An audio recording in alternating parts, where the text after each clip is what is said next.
Ang pag-uusapan natin ngayong umaga, good morning nga pala ulit, ang pag-uusapan natin is yung Revelations. Kaya ang sabi ko kanina, ang pag-uusapan natin ay tungkol sa ating future. Okay? Tungkol sa ating future. Kaya, nagpakita ang Panginoong Jesus kay John. Sinong John to? From the book of John. Si John, the Apostle. No? Hindi si John the Baptist. So, nagpakita siya kay John para ipakita sa kanya yung magaganap sa future. Tapos, sinabihan niya na isulat mo. Isulat mo. So, kung isusulat niya yung Revelation, kung halimbawa ikaw yung inutusan at nagpakita sa iyo ang Panginoon, sabi isulat, para kanino ngayon yun? Para kanino? Doon ba sa mga tao during that time? Hindi. It is for all people. For all people. Hindi lang para sa kanila. Patuloy hanggang sa panahon natin. Remember yung sabi ko before? Kapag ka nasa Bible, kulay red, sino ang nagsalita? Para kanino? Para sa akin. Gawin yung personal. Nakahalata kapag ka hindi personal, di ba? Gawin natin personal. Kaya kulay-pulay yan kasi may mga Bible na isinulat yung lahat ng sinabi ng Panginoon para magkaroon ng distinction na ang nagsalita nito ay ang Panginoong Jesus at para sa ating mga recipients. Ang recipients ay tayong lahat. So, lahat ng red letters ay love letter ng Panginoon sa akin at sa iyo personally. Hindi lang blanket yon na parang blanket email to all, mga ganon. Yes, to all. Pero kapag binasa natin to, gagawin nating personal. Maaring makikita natin to hindi related sa sa dedication. But everything is related.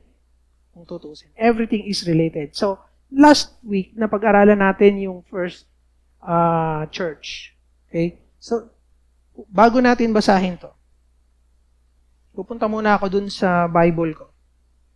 Which is, yan din naman yung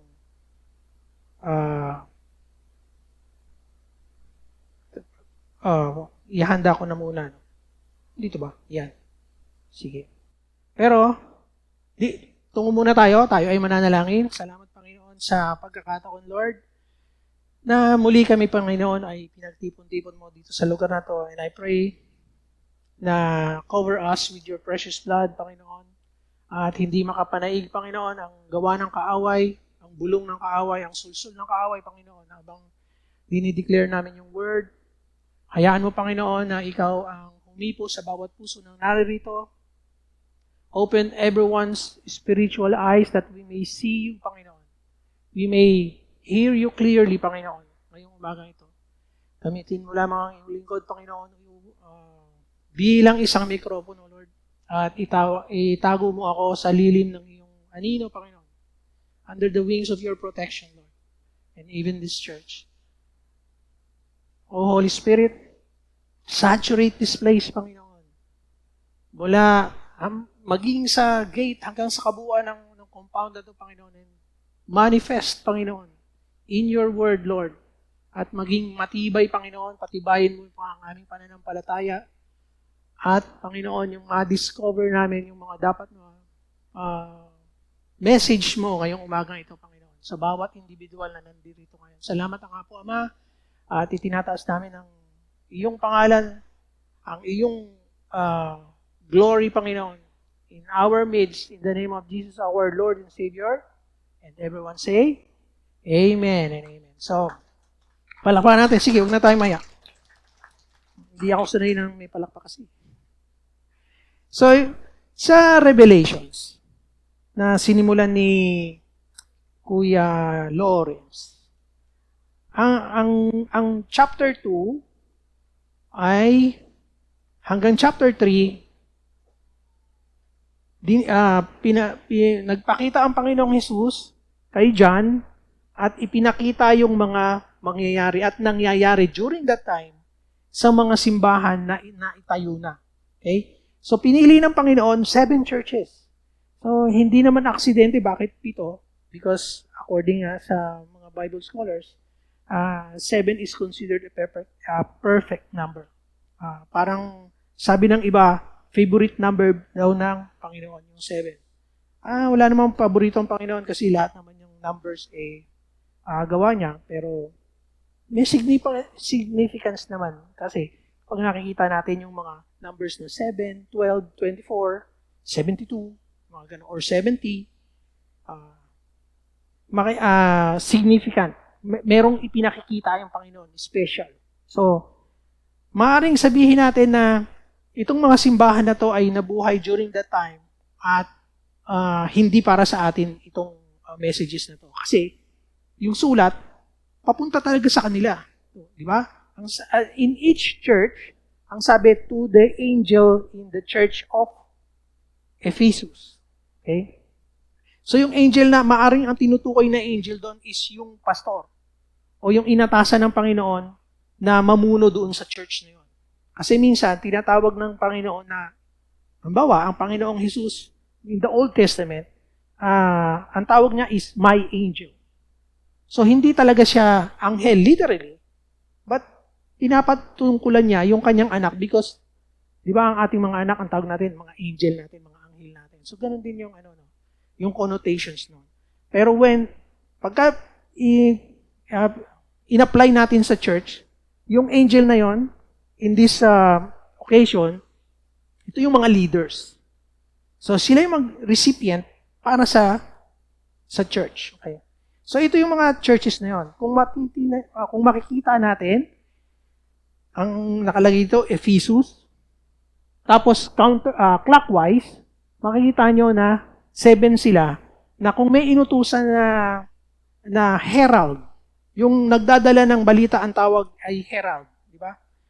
So, yung herald, uutusan, bawa, ako si John, gagawa ako ng letter, 7 letters, sabihin ko kay Aldrin, dalhin mo to sa nagpayong San Andres, ganyan-ganyan, no? Kung 7 na yung churches natin, halimbawa. So, ang sabi ng Panginoon,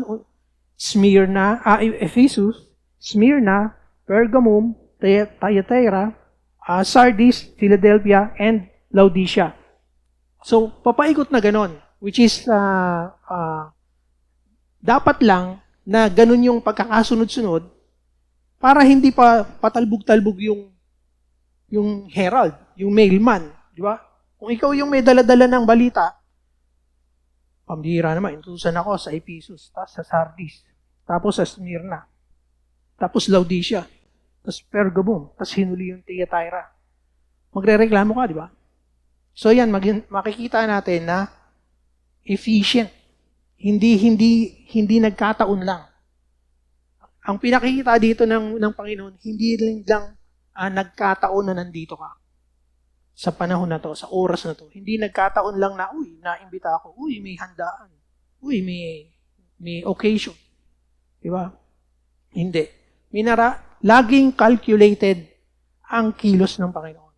So, tandaan natin yan. Calculated. Hindi, kumbaga, laging intentional ang Panginoon.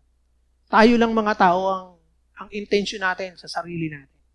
So, ngayong araw din, makikita natin yung relationship ng gagamitin ng Panginoon yung ang pagkakataon na to. So, ang sabi dito, Ephesus yung simula, no? Pero ang naka-assign sa akin kasi, nga pala, sa LPCF, tahi ngayon, nakalatag ngayon, na i-describe natin yung 7 churches na nabubuhay noon. So again, ang sabi ko, kapag kakulay pula, salita ng Panginoong Jesus mismo, siya mismo ang nagsalita, at love letter sa ating lahat. Okay? So, hindi sa akin naka-assign yung Ephesus. Ang naka-assign sa akin ay yung pang-apat. Yan. Thyatira.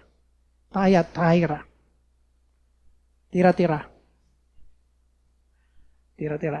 So, Ang sabi to the angel of the church in Thyatira, right, isulat mo, sabi kay John. These are the words of the Son of God, whose eyes are like blazing fire, and whose feet are like burnished bronze. Last week, merong image na pinakita si Kuya Lawrence. Kung ano yung physical na nakita, physical manifestation ng Panginoon kay John. Kasi glorified body na ang Panginoon dito. Hindi na siya tao lang. Graduate na siya dun sa pagkakautos sa kanya. So this time, nung makita ni John, ang Panginoong Jesus, tingnan ako ni Kinsley. Sa niya familiar yung boses niya. Nung makita remember si John, siya yung doon sa mga picture na nakita natin na Last Supper, siya yung katabi ng Panginoon na nakahilig sa kanya. Kasi siya yung pinakamalambing sa Panginoon. Siya yung pinakabuntot ng buntot sa Panginoon. Kumbaga. So, during that time na nagmi-minister ang Panginoon pa, mayroong mga jealousy na. May mga nagkakaroon na ng faction doon sa 12. Kaya nung sinabi ng Panginoon na kay Peter, ganito ka mamamatay. Ganito ang gagawin mo. Ang sabi ni Peter, siya po, ano mangyayari sa kanya? Tinutukoy niya si John the Beloved, kaya tinawag siyang the Beloved. Di ba? Kasi ang tawag niya rin sa kanya, the Beloved, kasi alam niyang mahal siya ng Panginoong Jesus. Hindi lang, tayong lahat, pwede nating sabihin yun. We are beloved by God. Di ba? Pero siya, alam niya, ramdam na ramdam niya yung pagmamahal ng Panginoon, yung distinction ng pagmamahal ng Panginoon sa kanya. Kaya niya tinawag yung sarili niya na beloved. Hindi yung ibang tao ang nagsabi. So, bakit like blazing fire? Bakit ganito yung nung nagpakita ang Panginoon sa kanya, hindi ganitong representation. Hindi nakakatakot. Kaya nung makita siya ni John, he felt as though he is dead. Kasi ganun, kasi pure and perfect, itong katauhan ng Panginoong Jesus na nakikita niya na, hindi na sa makasalanang laman. I'm not saying na makasalanan yung laman ng Panginoon. Pero hindi na siya doon. Yung nature niya na, yung pagka-Diyos niya na ang nakikita ngayon ni John. So why blazing fire? Yung blazing like fire yung mata ng Panginoon. It is because fire burns yung impurities. And ang ibig sabihin lang, Jesus can see through you, through us.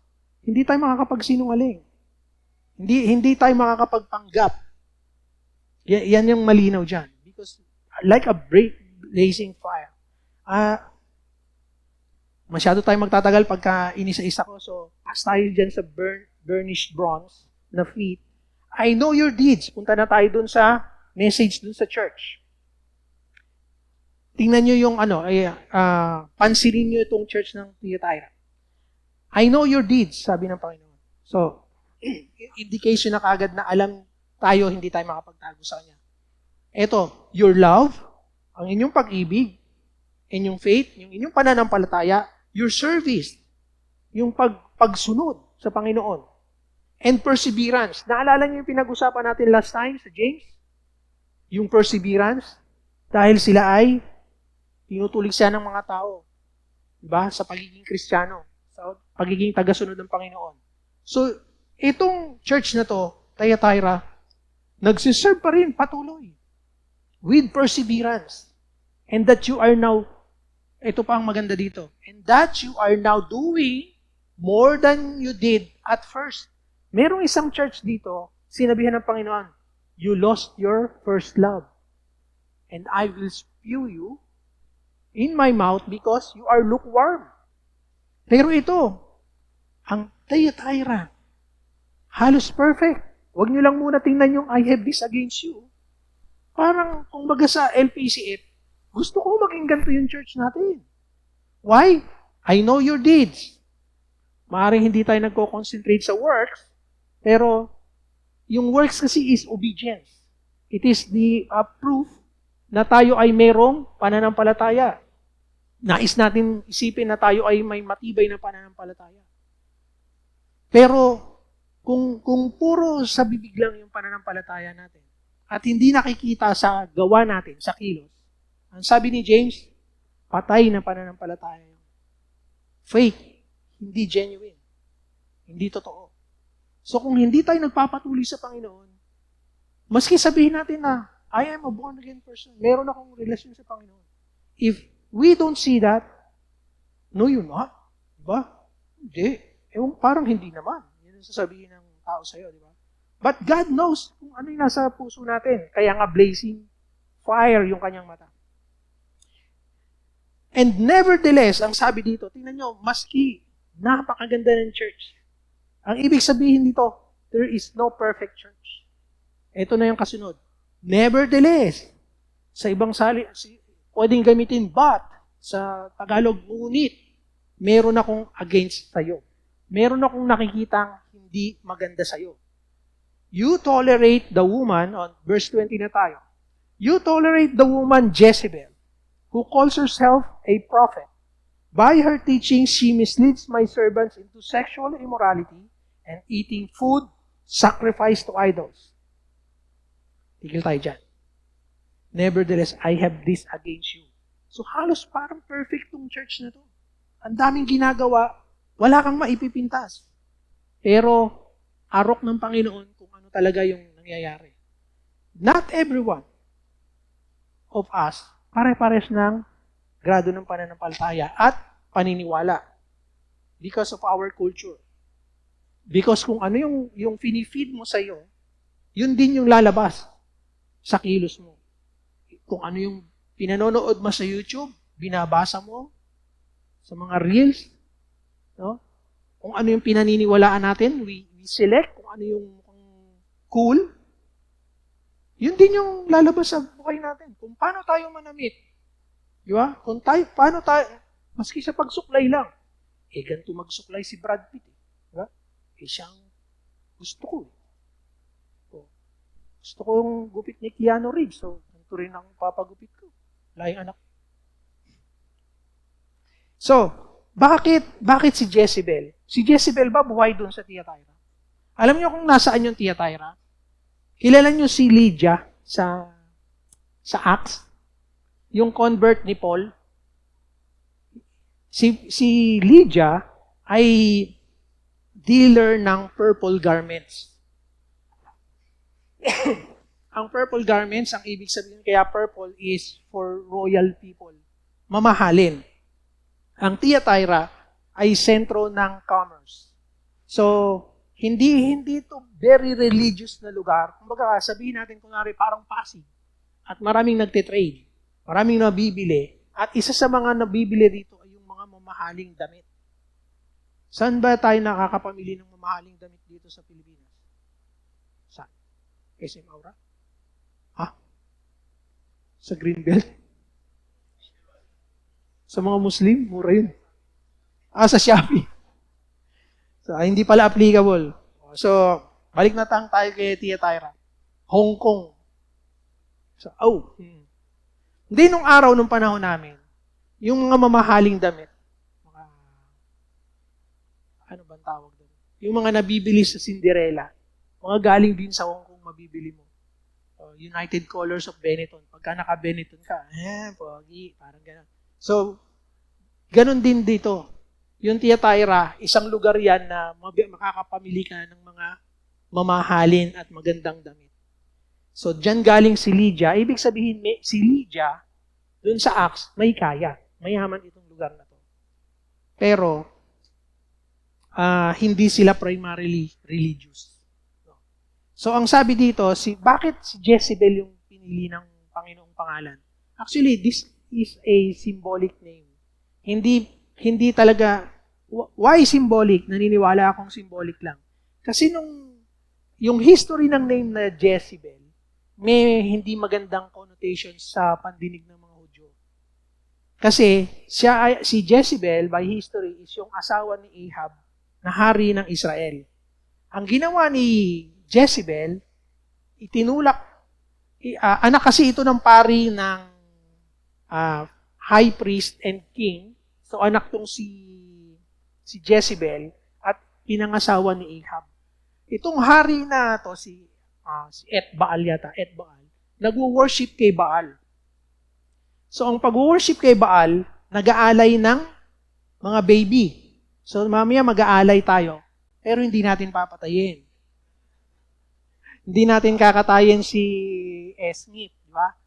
Pero pagka kay Baal ka nag-worship, iinitin nila yung pugon, which is yung mismong estatwa ni Baal.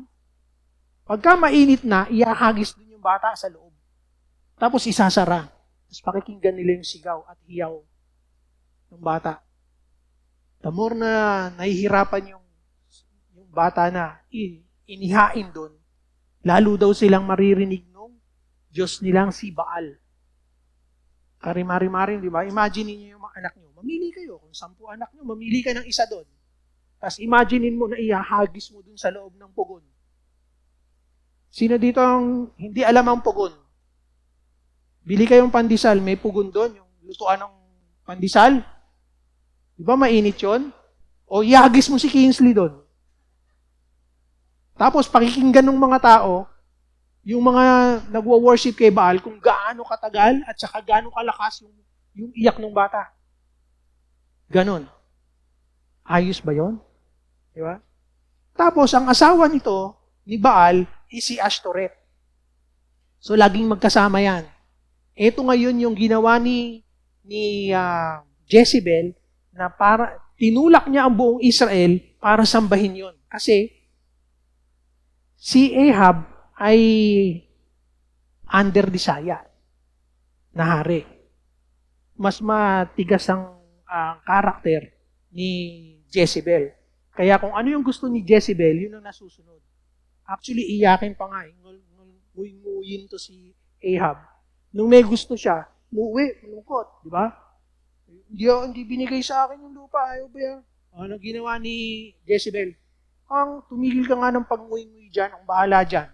Pinapatay yung may-ari ng lupa. Tapos sabi, libre na yung lupa. Bakit? Pinapatay ko na yung may-ari. Ganon kalupit to si Jezebel. So bakit ang sabi, misleads by her teaching, misleads my servants into sexual immorality. Kasi tayong mga mananampalataya, hindi natin totally sinusuko yung sarili natin.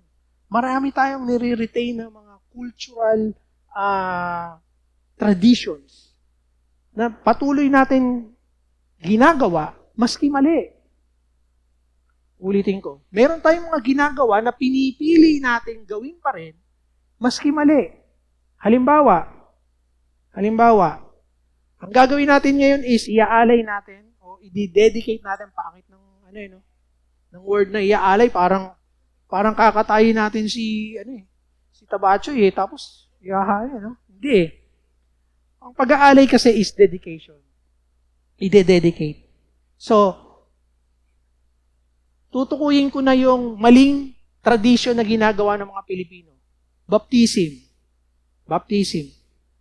Bakit baptism? Bakit dedication, hindi baptism? Bakit? Sapagkat, ang sabi sa Bible, ang sabi ni John, kilalang lahat, kanino inadapt yung pagbabautismo? Sa gawain ni John the Baptist. At ang sabi ni John the Baptist sa Mark, sa Luke, sa mga Gospels na yun, ay this is a baptism of repentance. Okay? Ano yung repentance? Pagtalikod sa kasalanan. Pagsisisi. Repentance. So, hindi pwede siyang i-apply sa mga sanggol. Katulad ni Chloe at saka ni Kingsley. Kasi wala pa silang isip. Ang nagsisisi lang, ang kaya lang magsisi at marunong magsisi ay yung mayroon ng pag-iisip na tama. Alam nila yung kaya na nilang pumili ng tama at mali.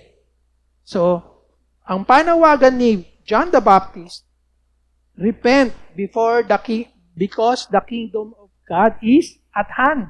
Repent. So, ang nangyayari, yung mga nagre-repent, sabi nila, bautismuhan mo kami sa tubig. So, ganun nga ang ginawa ng Panginoong Hesus din.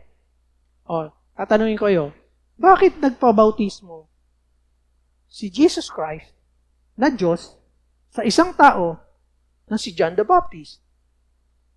Bakit?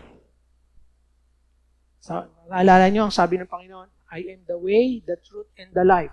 I am the way. Isa sa reason kung ba't siya nabuhay, hindi lang para mamatay at pagbayaran yung kasalanan natin, siya ay also daan, tamang daan, yung way. So tinuturo niya sa atin yung tamang obedience. Hindi niya kinakailangan magpabautismo. Actually, ang sabi ni John the Baptist sa kanya, dapat ikaw nga ang magbaptize sa akin. Ang sagot ng Panginoon, let's do this for now for reasons of righteousness. Kasi ito yung tama. Ito yung utos ng Diyos Ama. So, dahil sumunod siya sa Panginoon, Diyos, susunod siya sa lahat. Kasama ang baptism. Ang nais kong i-point out dito, may isip na si Jesus Christ. Yung lahat na nagpabautismo sa Acts, yung ang tawag dito, yung eunuch na nagpabautismo, may isip na. Walang baby na nagpabautismo. Walang baby na lumapit kay John the Baptist, bautismo na ako. Diba? Walang ganon. Lahat ng lumapit kay John the Baptist para magpabautismo ay kusang loob. So, tayong mga Kristiyano, nagpa-water baptized, kusang loob. So, hindi kayang gawin ng mga babies yon. Ang gagawin ng mga babies, sa mga babies, dinadala ng magulang. So, sa Luke, puntahan na lang natin para makita natin lahat. Why dedication? Ito. Okay. Ang sabi, basahin natin. First Samuel 1:22, Hannah, yung nanay ni Samuel, did not go. She said to her husband, after the boy is weaned, I will take him and present him before the Lord. Ito yung word na ginagamit dyan sa pagdededicate. To present him before the Lord. Alam niyo si Isaac, iaalay ni Abraham? Yung pag-aalay, hindi na, ang intindi ni ay papatayin. Kasi yun yung custom nun. Iaalay. Remember, si Abraham ay pagan. Galing sa pagan sa Canaan. So, ganun yung custom doon. So, nung sinabi sa kanya ng Diyos, ialay mo sa akin yung nag-iisang anak mo, si Isaac. Sabi niya, opo. Pero ang ginawa ng Panginoon, nag-provide siya ng lamb, hindi si Isaac ang inalay. Sapagkat hindi inuutos ng Panginoon na ialay natin yung mga panganay natin o nag-iisang anak natin in the way na ginagawa ng mga tao. Hindi natin papatayin, hindi natin susunugin.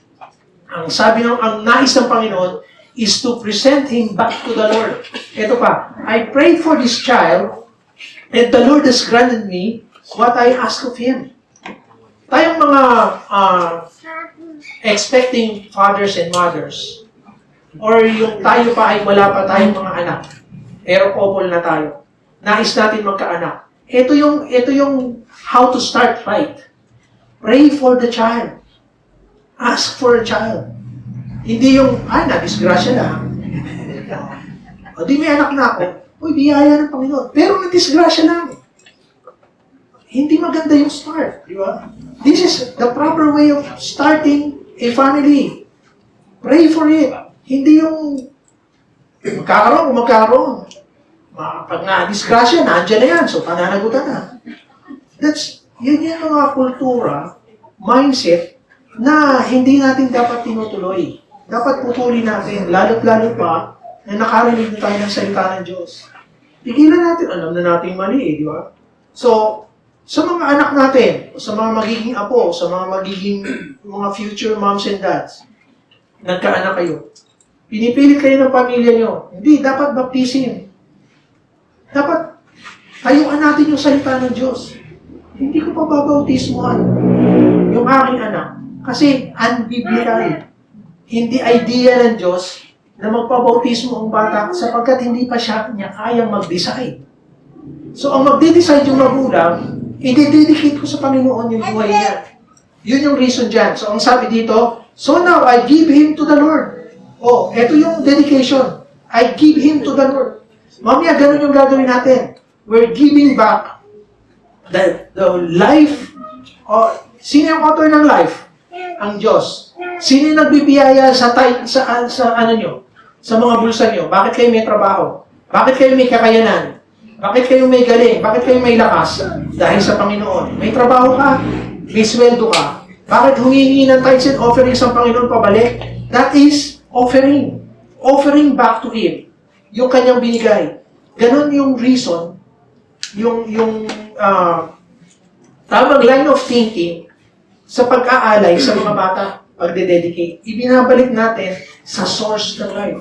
Sa kanya nang galing. So, ang sabi ni Hannah, so now, I give him to the Lord for his whole life will be given over to the Lord. His whole life. Kaya, mamaya, hindi kita tatanungin na kapag ka ba nag-decide. Di ba, lagi natin, tinatanong kapag ka naririnig natin sa dedication or even sa baptism, na kapag ka nag-decide yung bata na maging lingkod ng Panginoon, ang tinutukoy doon ay magpapasto. Sa Katoliko, magpapare. Ini-prevent ng mga magulang. Bakit? Walang pera dyan. Ano, kigilan mo yan? Walang pera. Kaya tinatanong, which is wrong na naman. Kasi we don't have to ask. Kasi yung actions ng pagdededicate, we are giving him his whole life back. Ang ibig sabihin nito, mga magulang, yung mga buhay ng anak nyo ay hindi sa inyo. Yung mga anak nyo na yan, hindi sa inyo yan. It is a responsibility and it is yung pinagkatiwala sa inyo. So you have the responsibility now to bring him up according sa salita ng Diyos. Para mag-serve siya. Hindi yung para mag-decide siya in the future to serve or not to serve. Ang dapat na kilos na at mentality natin is pinalalaki ko siya, hindi para magkaroon siya ng choice to serve or not to serve. Iisa lang yung choice, to serve lang. Remember that. Pati yung mga new parents na may mga babies ngayon dito, that is not a choice. Ang only choice is for you to move forward and push the children to worship God. Walang ibang choice. Yan. Bakit dedication? Kung ang Panginoong Jesus, He was presented to the temple when He was 8 years old. Bakit ka ngayon, iisipin mo na pababautismuhan mo yung anak mo, kung yung Panginoong Jesus nga, dinedicate ng kanyang magulang nung siya ay 8 years old. 8 days old. Sorry, sabi yata 8 years old. 8 days old.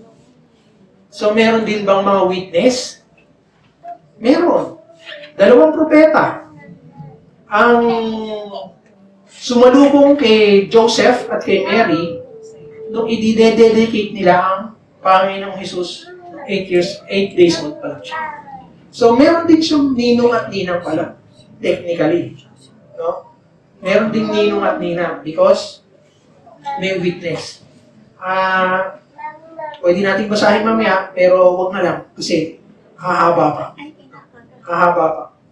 So, let's go back doon sa pinag-uusapan natin na church in Thyatira. Asan na ba tayo? Ayaw niya. Sabi na ang warning sa ating lahat, be aware, beware. Ang ibig sabihin ng beware is be aware. Who calls herself a prophet? Ito ang mahirap. Marami sa panahon natin, self-declared. Paano mo nalaman? Sabi sa akin ng banal na spirito, lalayo ako ng konti, baka nasunog ako. Diba? Distinction, parang namimilit na paniwalaan mo siya at sumunod ka sa kanya. Be aware, mga Christians. Pagka walang confirmation of something na iniumula sa'yo, people claiming na it is said by the Holy Spirit. Saan? Paturo mo sa Bible. Saan verse yung pinangahawakan natin? Prophet, ganyan. Kasi mahirap yung mga self-proclaimed prophets. Most likely, false.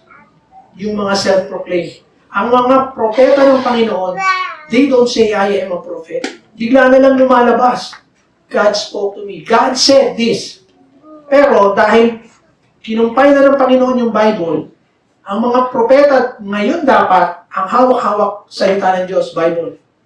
In Ezekiel says, in Daniel says, in Revelation, in Acts, yun ang ikukot. Hindi yung sariling sabi nila. Mag-ingat tayo kasi marami nga manluloko. Di ba ang sabi sa Bible? Saan manggagaling ang false prophet? Within the church. Kaya, tingnan mo yung katabi mo, baka yan yung false prophet. Baka mamaya yung nasa harap nyo. Di ba? Ang galing ko salita nito. Kapanipan. Very convincing. So, I love to think na ang APCF is from Berea. I love to think about that na our church, not my church, it's the Church of Jesus Christ. Our church is from Berea. Asa na pa ngayon yung Ephesus, Smyrna, Thyatira? Asa na ngayon yun? Ayon sa, pag nag-check kayo, tama yung sinabi ni Kuya Lawrence. 95% ba? Muslim na? 99. Doon sa 1% na titira, naghati-hati pa yung ibang mga religions. So, ibig sabihin, hindi 1% yung Christian sa Turkey. Kasi nasa Turkey na yung 7 churches na yun. Nasa loob ng Turkey. So, another way na intindihin natin itong mga 7 churches, when God gives warning, hindi siya nagbibiro. If God is warning you, ang dating sa'yo is, ako yata ang pinariringgan ni Pastor. Hindi ko kayo pinariringgan. I'm just quoting verses sa Bible. And kung yun ay nangungusap sa inyo ang salita ng Diyos, thank you. Palakpakan natin ang Panginoon dahil nangungusap siya sa iyo ngayon. Diba? Dahil nangungusap siya ngayon. Ang sabi niya, by her teaching, she misleads my servants. Sino yun? Bakit servants? Particularly servants. Kasi yung mga taong nasa loob ng church, yung dinadaya nitong si Jezebel. Jezebel is a representation of the things na pinaniniwalaan natin ngayon. Hindi particular person. Yung mga traditions and things na pinaniniwalaan natin, na ina-uphold pa rin natin, hawak-hawak pa rin natin. Takot-takot dyan sa puno na yan. May nuno dyan. Tuwing na ako, kinikilabutan ako. Paano hindi ka kakalimutan yung mga lasing dyan umiihi? Hindi nuno yan. Diba? Akala ko may tao may kilos. Umiihi nga eh. Diyan, umiihi yung mga lasing. Lagi tayong gano'n. Pagka madilim, parang may nakita akong anino. Diba? Yung anino, nasa liwanag yun. May anino. Eh, madilim na. Paano mo titignan lahat? Saan daw tayo nilalansin ng kaaway? Sexual immorality. So, iisipin na kagad natin. Premarital sex, pornography, and such, no? Totoo din yan. Pero pagka sinabing sexual, it means about flesh. No? Tinutukoy niyan is about flesh. At ini-encompass niyan, hindi lang yung sex, kundi yung nais ng katawan, yung vanity. Like, pagka humarap ka sa salamin, walang taong hindi magsasabi ng ganito, ang pogi-pogi mo. Di ba? Cute na cute ka sa sarili mo. That is vanity, that is flesh talking. Di ba? Di ba? Bakit mahilig tayong kung ano-anong binibili pampaganda ng katawan? That is sexual. Di ba? Bakit gumagastos tayo? Bakit masyadong importante sa atin yung ating mga pabango, yung ating another thing when it comes to sexual, so fleshy. Wala akong pakialam kung tumaba ako.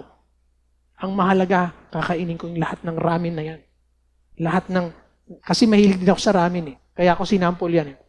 Di ba? Hilig ko. Hilig ko yung mga steak, hilig ko yung mga wala akong pakialam kung gaano karaming lugaw at toko at baboy kakainin ko. Masama sa'yo yan. Lahat ng matatamis gusto ko. Tsaka na, pagka diabetic na ako, tsaka ako titigil.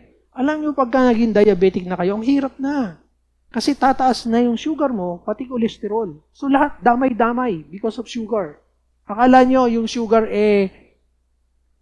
diabetes lang yung kalaban niyan? Hindi.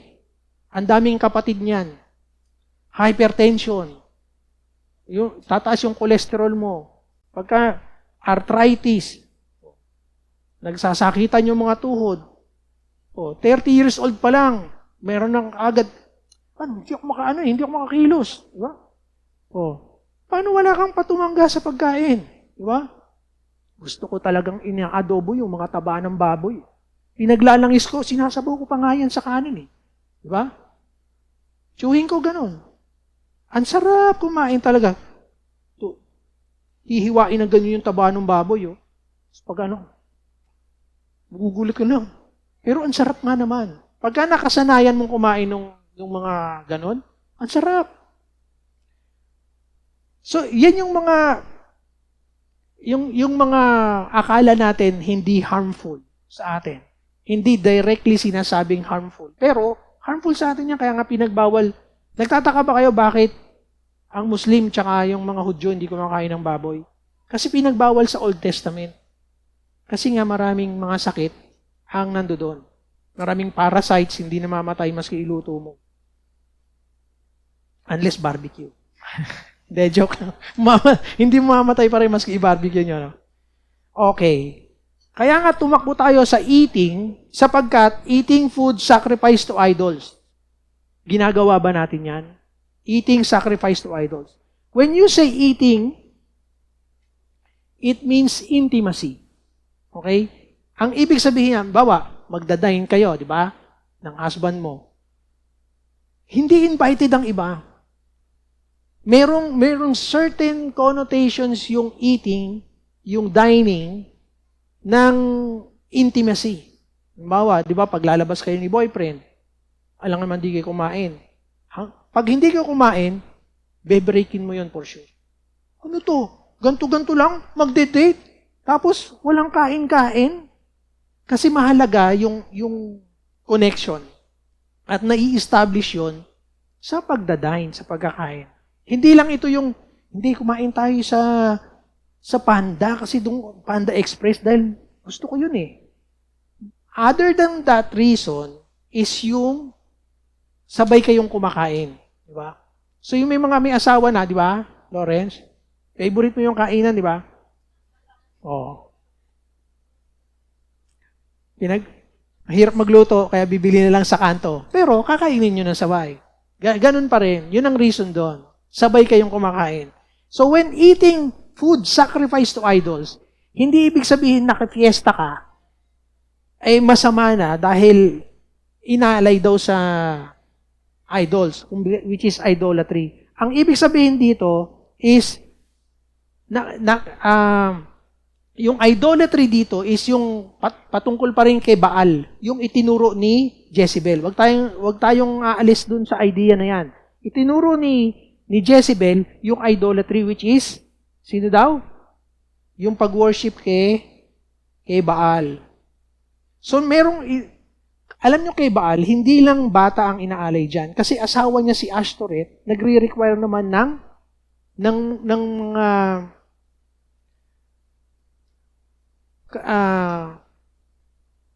kabastusang bagay na ginagawa.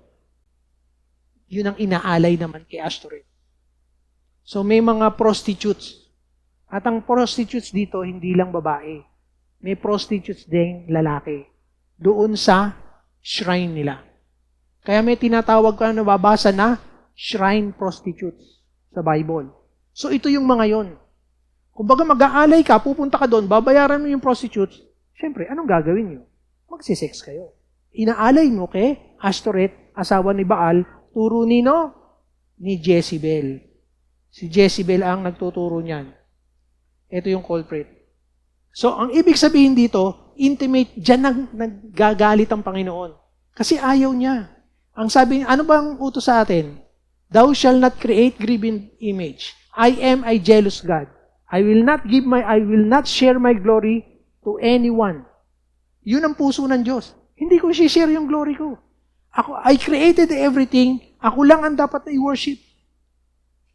Worship me only. Wala nang iba. So, sino sa palagay nyo yung idea behind kay Jezebel? So, basahin natin to. So, ang sabi diyan, ito na ngayon. Because I have given her time enough to repent. Binigyan daw ng pagkakataon ng Panginoon na mag-repent tayo, magsisi. Lalong-lalo na si Jezebel. Pero ang sabi niya, but she is unwilling. But she is unwilling. Tayo ba ganun din? Meron tayong mga kasalanan na yung pagtaya sa wedding dati, malaking yan, kumbaga big deal sa mga Kristiyano yan, mga dating mananampalataya. May wedding pa ba? Sa Pasig? Meron pa rin? Di na masyadong patok, no? Iba na. Nag-morph na. Pero yung sugal, ang hirap talunin, di ba? Isa sa mga kasalanan, pero ang point dito is unwilling to repent. Unwilling to repent. Ang requirement ng Panginoon, akala nyo ba madali lang na wala tayong dapat gawin? Ang dami nating dapat gawin, yung pagsunod. Marami tayong hindi kayang sundin. Kailangan natin ng Panginoon sa buhay natin. Hindi lang basta-basta na akala mo dahil once saved, always saved, ayos ka na? Ang dami nating dapat gawin. So anong katumbas ngayon ng unwillingness to repent? Unwillingness. Ang sabi ng Panginoon sa 22, so I will cast her on a bed of suffering. Magkakasakit. Bakit tayo may sakit? Dahil sa kasalanan. Sa unrepentant heart natin. And I will make those who commit adultery with her suffer intensely. Yung ibig sabihin, sa impyerno, hindi pare-parehas yung magiging kahihinatnan ng mga makasalanan. Merong mas intense, merong mas less intense, pero ang masaklap doon, nasa impyerno ka. Kaya sino dito ang gusto mong punta ron? Na nasa tamang pag-iisip? Walang may gusto. Pero mamaya i-discuss natin, paano mapunta doon? Kasi malalaman natin ngayon, maraming naniniwala sa atin, hanggang ngayon, maging Kristiyano na rin. Mananampalataya ng Panginoon. Ito ang katotohanan. Mapupunta ka sa impyerno dahil sa lahat ng ginawa mo. Agree or disagree? Mapupunta ka sa impyerno dahil sa mga ginawa mo. Ayan, sabi niya, I will repay each of you according to your deeds. Dahil sa inyong mga gawa. Pero ang good news, pwede kang mapunta sa langit, hindi dahil sa ginawa mo, kundi yung may gumawa para sa iyo. Diba? Yun ang kabutihan ng Panginoon. Hindi mo kayang pumunta sa langit, pero kayang-kaya nating pumunta sa impyerno sa lahat ng mga ginagawa natin. Easy para sa atin ang mapunta sa impyerno. Pero ang ginawa ng Panginoong Hesus, siya ang nagbayad para tayo ay mayroong access papunta sa langit, which hindi natin ginawa. Pero ang puso at yung lahat ng hibla ng pagkatao natin, patuloy na nag-hold on dun sa idea na gagawa ako ng mabuti. Mas dadamihan ko yung pagiging mabait kaysa salbahe para mapunta ako sa langit. X. Hindi yun ang magdadala sa langit. Dadaling ka pa rin nun. Hila-hila ka pa rin papunta sa impyerno dahil sa maling paniniwala na yun. And sinasabi ko na ngayon, mismong oras na to, kung hindi mo bibitawan yung paniniwalang yon, hindi maaalala mo yung sinabi ko ngayon. Naku, sinabi na pala nung madaldal na pastor na yun yung ano. Dapat naniwala na ako during that time. Kaya nga ang sabi ko, hindi aksidente na nandito ka ngayon. Calculated ang Panginoon. Nangungusap Lahat sa atin. Hindi ka mapupunta sa langit dahil sa kabaitan mo. I tell you right now, kasi ang tawag natin sa Hades, impyerno. Pero ang impyerno is hell. Ang hell, sabi ng Bible, is empty right now kasi hindi pa nagbabalik yung Panginoon. So, kapag ka bumalik na yung second coming ng Panginoon, tuloy-tuloy na yung mangyayari, magkakascade na at i-judge na yung buong mundo at pipiliin niya yung goat at saka yung sheep. Yung goat, ang lahat ng makasalanan, pati yung old earth, tatapon sa dagat-dagatang apoy. Yun yung hell. Saan ngayon yung lugar ng mga namatay, pero hindi kumilala sa Panginoong Hesus? Nasa Hades sila. So, ang tawag pa rin ng mga Pilipino doon, impyerno pa rin, kasi wala tayong exact word. Pero sabihin natin lugar ng mga patay, nando doon ngayon. At puno ng taong ang Hades ng mga taong kinikilala yung sarili na mabuti sila. Samantalang, nasa heaven na ba ang mga namatay na mananampalataya? Nasa paradise sila. Paraiso. Doon sa bosom ni Abraham. Yun tinutukoy ng Panginoong Hesus, di ba? Sa Abraham's bosom. Alam niyo kung ano yung mga taong nandoon ngayon? Yun yung mga makasalanan.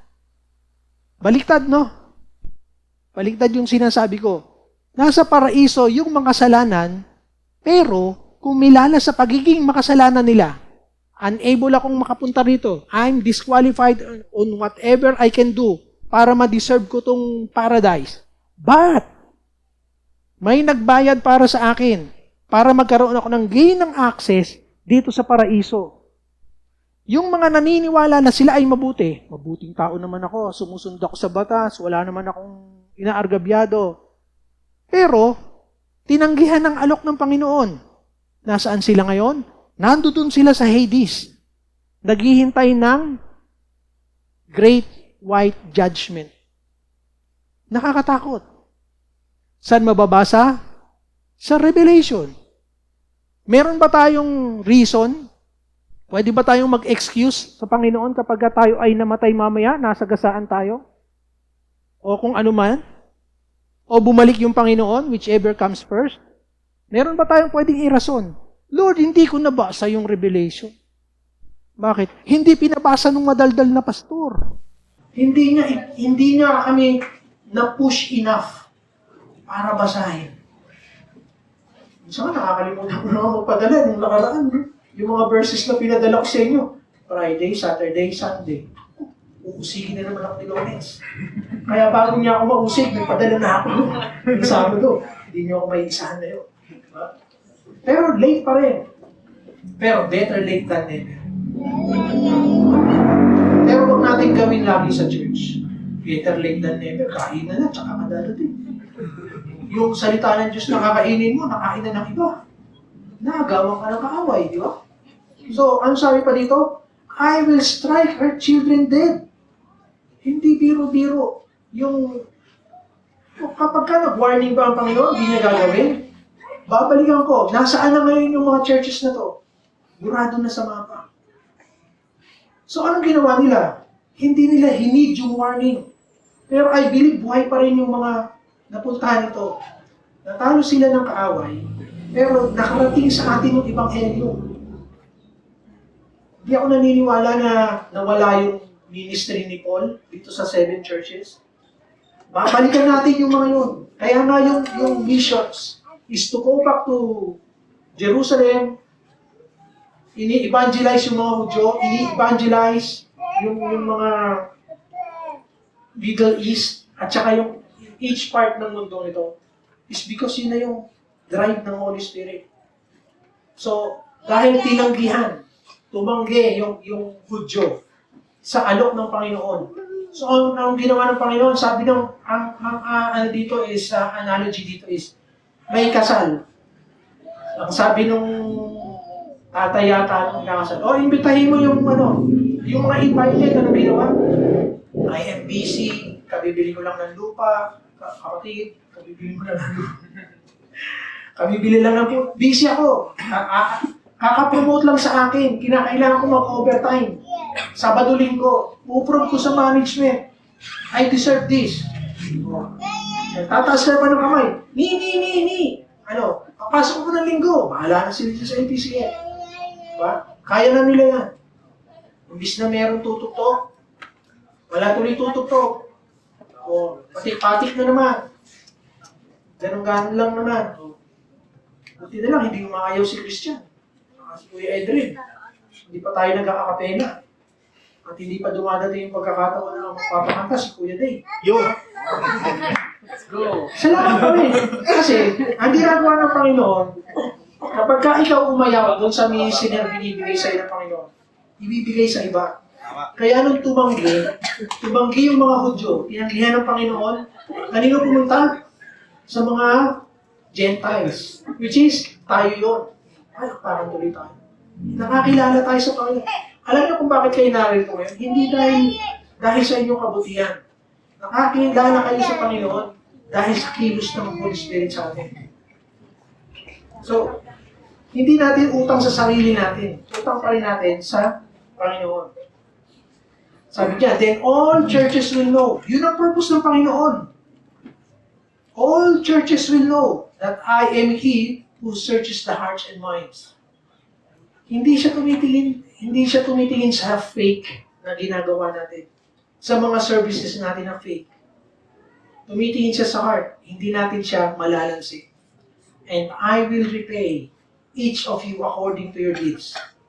Good news. Hindi lahat nalansi ng kaaway.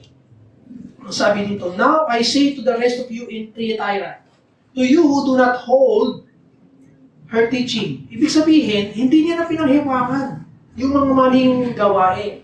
Ano yung mga sinay ko kanina? Pagbibinyag sa mga bata. Hindi na. Dapat tigilan na natin yun. Start right. Huwag mali. What is funny dun sa mga tao, sa ating mga tao, ganito. We start wrong. Pero we hope everything will be alright. Mali yung simula, pero gusto natin ends up good. Laging ganon. Nabuntis lang, akala mo magiging okay. Akala nyo ba na disgrasya lang yan? You decided.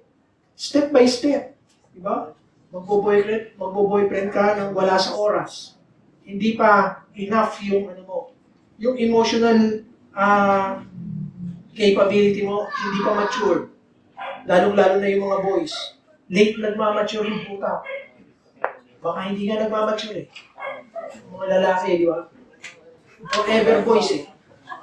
Kaya, mahirap na hindi ka pa mature, nag-engage ka na agad sa mag-boyfriend girlfriend. Dapat nasa tamang panahon yan. Ang sabi, the rest of you in Thyatira who do not hold to her teaching. Yung mga maling traditions natin, tigilan natin. And then, aasa tayo na, okay, magiging okay din yan. Eventually, magiging okay din yan. Sabihin natin, hindi kasi ano ng Panginoon yan. Inalaw ng Panginoon, so, palagay ko magiging okay. Eto, and those who have not learned Satan's so-called deep secrets. Ang tanong ko sa inyo kanina, kaninong idea yung pag-worship kay Baal? Kaninong idea? Si Jezebel ba nakaisip nun? Hindi si Jezebel. Ang nakaisip nun ay, ito ang may pakana lahat niyan. Ito, yung kaaway ng ating soul. The enemy of our soul. Ito, si Satan. So, ano yun? Natatunan mo lang. Mga pamumula, kung ano-ano, tarot cards and everything. Hindi lang yun. Lahat ng hindi patungkol sa Panginoon at mag-declare ng glory ng Panginoon at nang aagaw ng glory ng Panginoon, ang author nun, ito ang author. Yan ang author na. Si Satan. Anong ibig sabihin ng have not learned? Ulitin natin. Now I say to the rest of you in Thyatira, ibig sabihin hindi lahat ay sumusunod kay Jezebel at doon sa mga so-called secrets ni Satan. Mayroong mga nakaligtas. Sa palagay nyo, sino kaya yung mga hindi nalalansin ng kaaway, ng mga devices ng kaaway? Yun yung mga may matitibay na kaalaman sa salita ng Diyos. Kilalang kilala nila yung Diyos. Sa pamamagitan ng, hindi lang by experience. Kasi, nalalansi tayo minsan. Ang galing magpakanta ni Kuya Lawrence, damang-dama ko ang presensya ng Panginoon kapag siya nagpapakanta. So, ang gagawin natin, lagi natin binabase yung ating experience sa presence ng Panginoon kapag na-emotionally charged tayo sa mga kantang pag-worship sa Diyos. Hindi ko kayo pinipigilan kung maluluha kayo o maluluha kayo sa tuwa kapag nagpe-praise and worship tayo. Pero hindi lang yun yung ibig sabihin na yun lang yung basihan natin. Ang pinakamatibay na basihan natin is yung salita ng Diyos, yung Word. Kaya, makulit ako at laging nagpupush na basahin natin every day yung Bible. Kasi kapag ka every day, na-establish natin yung habit. So, dapat matanggal natin yung bad habits natin. So, paano natin papalitan? So, dapat everyday, magbabasa tayo. Ang nais ko dito is, buksan natin. Meron tayong mga cellphones. Ang palagay ko wala lang cellphone dito, yun si Chloe, at saka si Esme. Lahat ng tao dito may cellphone. Kaya, there is no excuse. Kaya mo palang isa. Si Kuya. Pero may cellphone, di ba? So, tama ako. Si Chloe at si Esme pero walang cellphone. Lahat ng may cellphone, you don't have an excuse to me or to God na hindi ka makapagbasa ng Bible.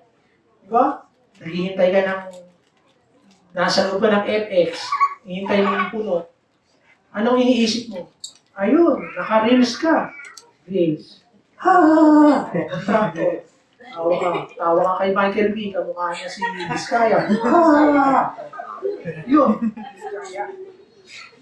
Bakit hindi mo kasahin ang Bible? Alam mo na kung anong corruption ang nagaganap sa paligid.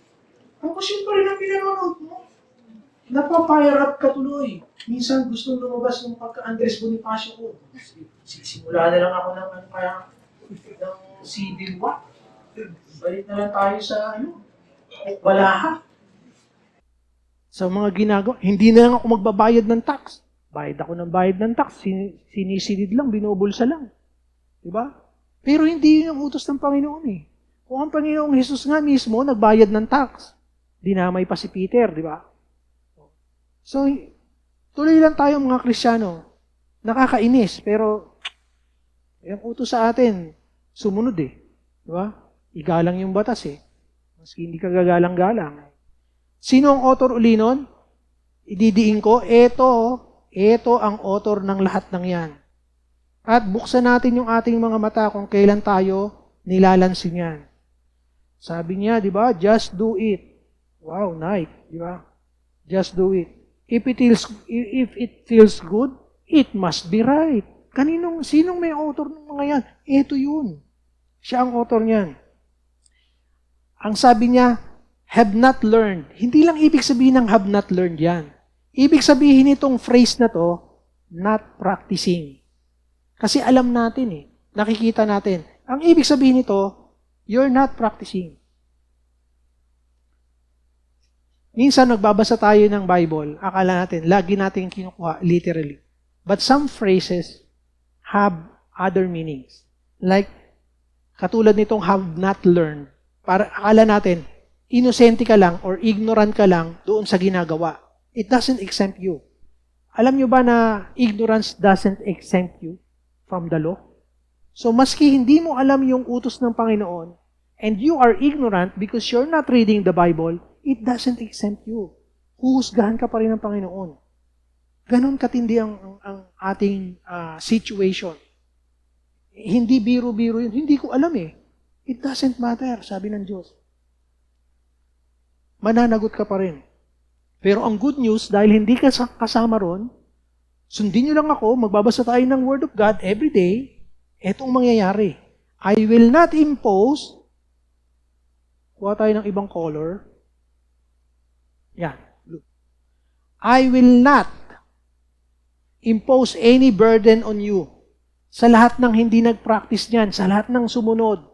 Except, Ano nang ine-expect ng Panginoon sa atin? Except to hold on to what you have already, what you have until I come. Until I come, ibig sabihin, hintayin natin siya. Wag hintayin mahaba. Wait. English speaking. Except to hold on. Ano daw yung what you have? Ano yung what you have? Ito yung what you have, oh. Saan ba? Yan. Ito yung what we have. I know your deeds, your love, your faith, your service, your perseverance. And you did more than you did first. So, nagpapatuloy tayo. Painit ng painit ng painit. Diba? Painit ng painit. Ang sabi dito, balik tayo ngayon sa sinabi ng Panginoong Hesus. Ano daw? I-impose ba yung lahat ng parusa? Hindi. Ang sabi niya, except, I will not impose any burden. Walang burden. Ibig sabihin, hindi ka parurusahan. But, except, ang sabi niya, hold on. Magpatuloy ka.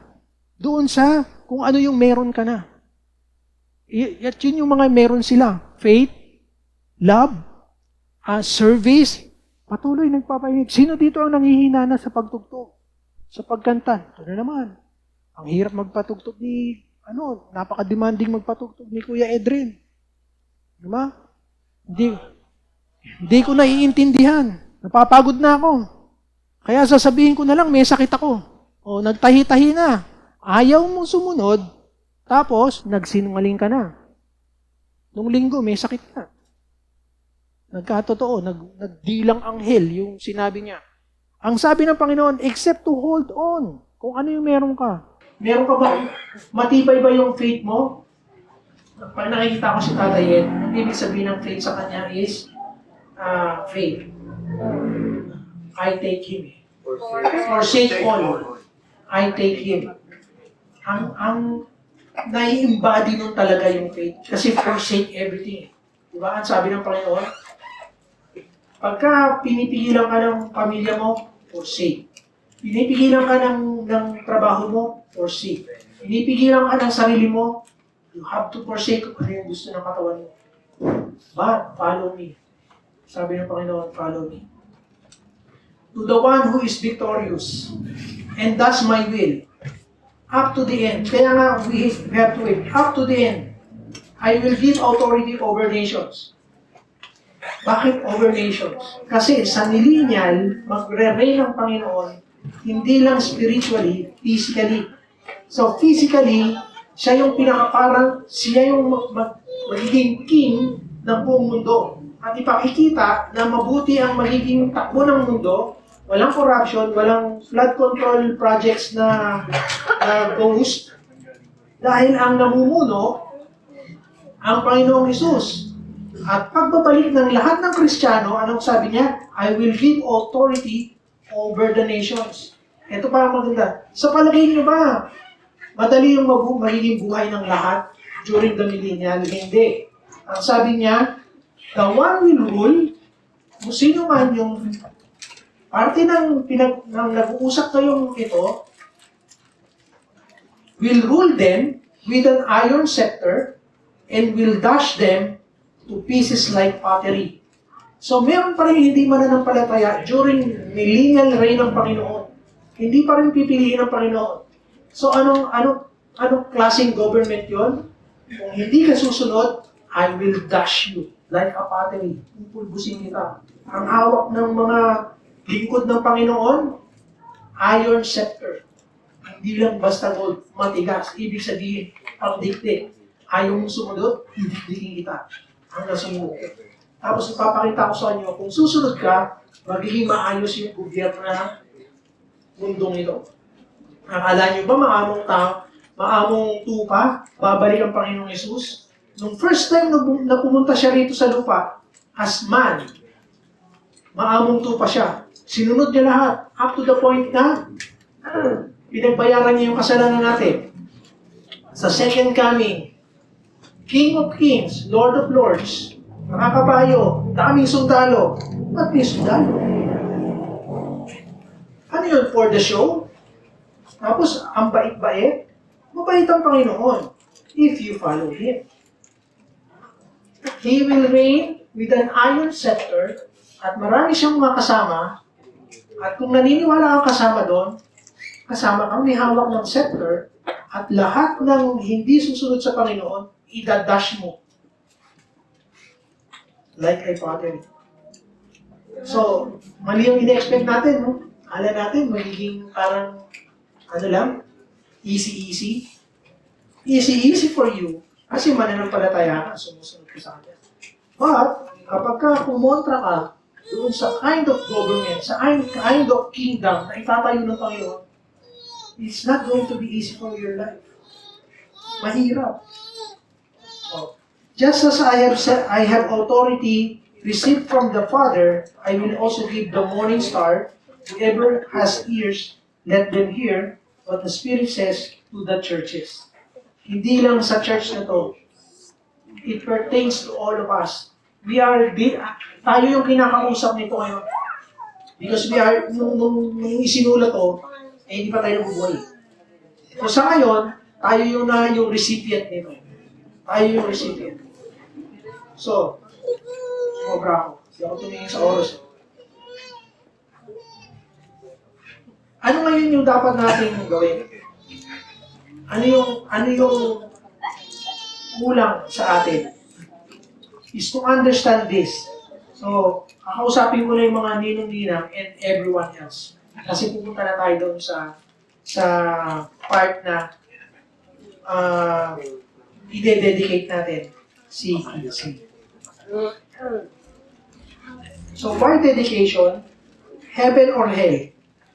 Tingnan niyo itong pinrepair ko. Kung heaven or hell. Kung hindi kayo aware kung bakit tayo mapupunta sa langit, at sabi ko kanina, di ba? Pupunta tayo sa langit, magkakaroon tayo ng access sa langit, hindi dahil sa ginawa mo, kundi may gumawa para sa'yo. Pero mapupunta ka sa impyerno sapagkat dun sa mga nagawa mo na, because yun yung huhusgahan ng Panginoon. Kapag tayo ay lumipat na from death to life, accepted ka sa judgment. So ito ngayon ang true conditions natin. Our true condition, death in sin. Walang exemption doon. Death in sin. Kaya nga, kinikilala ng mga Kristiyano na kailangan natin patuloy ang Panginoon. Sapagkat kung lalayo ka sa Panginoon, magbabalik ka sa dating kasalanan. Huwag niyong i-experiment. Deadly. So, picture natin, kung gusto natin, Romans 3:23, pagka pinagsunod-sunod mo yan, self-explanatory. Hindi nyo kailangan ng pastor para maintindihan natin yung salvation. Ang true condition natin lahat, whether you like it or not, whether you believe me or not, for all have sinned and fall short of the glory of God. Narinig na natin many times over, sa TV, sa radyo, sa TikTok. Marami na tayong narinig. Anong sabi Romans 6:23? For the wages of sin is death. Ang kabayaran ng kasalanan ay kamatayan. Ito yung hindi kamatayan na physical. Ito yung totally paghihiwalay na natin sa presensya ng Diyos. We don't have access to God. After we die at wala tayong relationship sa Panginoon, we cannot have access. We cannot have access. Ang magandang balita, but the gift of God is eternal life in Christ Jesus. So matatagpuan natin yung buhay na walang hanggan sa Panginoong Jesus. At ang gusto ng Panginoon. Akala natin judge na lagi ang Panginoon. Ito ang nasa puso ng Panginoon. God wants for us to live. Lahat ng tao, tingnan niyo sabi sa Ezekiel 18:23. Do I take pleasure in the death of the wicked, declares the sovereign Lord? Ang sabi niya, rather, I am not pleased when they turn from their ways and live. Ang gusto ng Panginoon ay mabuhay tayo. Ayaw niya tayong mamatay. Mamamatay yung physical body natin whether we like it or not. Pero we have a choice kung tayo ay mabubuhay na muli. We have a choice. Ang sabi sa 1 Timothy 2:3, this is good and pleases God our Savior, who wants all people to be saved. Ang nais ng Panginoon, lahat, all. Hindi. It might contradict yung predestination. Hindi naman natin totally naiintindihan pa yun. Okay? Pero ang nais ng Panginoon, lahat makakilala. So kung ang tanong, ang lahat ba pwedeng maligtas? Lahat ba pwedeng maligtas? Lahat pwedeng maligtas. Huwag natin isipin na, ano yan. Lahat tayo, we have a choice. Kasi may free will tayo. Nung tumanggap tayo sa Panginoon, buhay pa rin yung free will. Hindi mo tanggapin ng Panginoon, namimili ka pa rin everyday. Diba? Namimili ka pa rin everyday. So, God wants all people to be saved. Yan ang puso ng Diyos. Kung may magsasabi sa atin otherwise ng katuruan, hindi. May mga taong hindi talaga malilitas. Not consistent with what God wants. Ito ang linaw, literal, physical, spiritual meaning. Maski saan tayo pumuntang husgado. Ang meaning niyan, nais na tagulugin mo. Nais ng Panginoon na ang lahat ay maligtas at makakilala to the knowledge ng katotohanan. Truth. Lahat. Walang exception. Ba't meron hindi naliligtas? Kasi ayaw nila sa Panginoon. Ayaw sa ino-offer. God's solution. Jesus to pay the price. Ito yung price ng kasalanan, no? Debt. Sino nagbayad? Panginoong Jesus. John 3:16. The most famous and yung center ng Bible. For God so loved the world that He gave His one and only Son, that whoever believes in Him shall not perish, but have eternal life. Kabaliktaran ng death. Anong sabi sa Ephesians 2:8 and 9 yan? For it is by grace you have been saved. Naligtas tayo through faith. Forsake all, I take Him. And this is not from yourselves, hindi sa gawa natin. Kaya nga sabi ko kanina, mapupunta ka sa impyerno dahil sa mga gawa mo. Pero mapupunta ka sa langit sapagkat ginagbayad na para sa iyo. And anong gagawin mo? Ang sabi diyon, grace and faith. Faith kanino? Siyempre, dun sa nagbayad. Malinaw ba? Ang dali.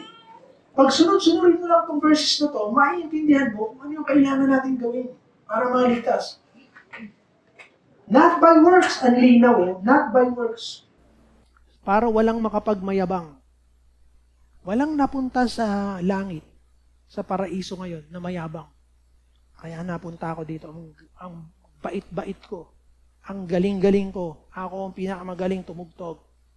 Maski anong instrumento pahawak mo sa akin, ako yon. Pahawak mo sa akin ng mic, ako din yon. Kailangan ng preacher, ay siyempre, sino pa ba? Walang nakarating sa langit na gano'n ang ugali. Wala. Lahat siya. Anong offer ng Panginoon? Ano ang sabi ng Panginoon? Jesus answered, I am the way, the truth, and the life. Sinong hindi nakakaalam sa mga verses na to? Ang John 3:16, ng John 46, I am the way, ako ang daan, kaya nga nagpabautismo siya, the truth, katotohanan, and the life. Sa kanya nang gagaling yung buhay. No one comes to the Father. Walang nakakabalik sa Panginoon, sa Diyos Ama, kundi sa pamamagitan ko, sabi ng Panginoon. Yan ang sabi niya. Ang sabi, eto na ngayon ang paanyaya ng Panginoon. Basa ba? Ayaw? Hawakan ko. Yan. Revelation 3:20. Here I am. Here I am. Sino nagsasalita? Kulay-pula yung letter. Para kanino? Para sa akin. Para sa atin. Here I am. I stand at the door. Anong door yung pinag-usapan dito? Yung puso natin. And knock. Kumakatok. Ito yung mga sinabi ng Panginoon. Ayan yung mga yan. Yan yung pangkatok niya, salita niya. If anyone hears my voice, ano yung voice ng Panginoon? Word of God, salita sa Bible. And opens the door, tinanggap mo, binuksan mo yung puso mo, Panginoon, pumasok ka sa buhay ko. And I will come and eat. Ayun na naman. Because eating is intimacy. Ibig sabihin, relationship ang kailangan ng Panginoon. Hindi religion. I want a relationship with that person and they with me. I will come in, papasok ako sa buhay mo, I will dine with you, with that person, and they with me. Yan ang paanyaya ng Panginoon sa ating lahat. Huwag tayong magpalansi sa kaaway. Akala natin yung lahat ng kabutihang ginagawa natin ngayon, lahat ng kabaitan natin, yun ang magdadala sa atin sa langit. Yan ang magdadala sa iyo sa impyerno. Ang tanging magdadala sa iyo sa langit, yung finished work ni Jesus Christ. Yung good works, lilinawin ko, yung good works ay pruweba, proof, na tayo ay may pananampalataya sa Kanya. Proof. Proof kanino? Number 1 sa kaaway. Number 2 sa atin. Number 3 sa mga hindi pa mananampalataya. Because dapat nag-evangelize yung buhay natin. Hindi puro ngak-ngak. Dapat mayroong gawa din. Amen? So, iiwan ko sa inyo yung tanong na yun. Mapupunta ba ako sa langit? Base sa pinag-usapan natin, mukhang hindi. Kung aasa ako sa sarili kong gawa. Pero may chance. Kasi ang offer nito, bukas. Bukas pa rin yung offer. Open pa rin yung panawagan ng Panginoon. So it's not too late. Ba? It's not too late. Hindi pa huli ang lahat. Pwede pa rin natin tanggapin ng Panginoon sa buhay natin.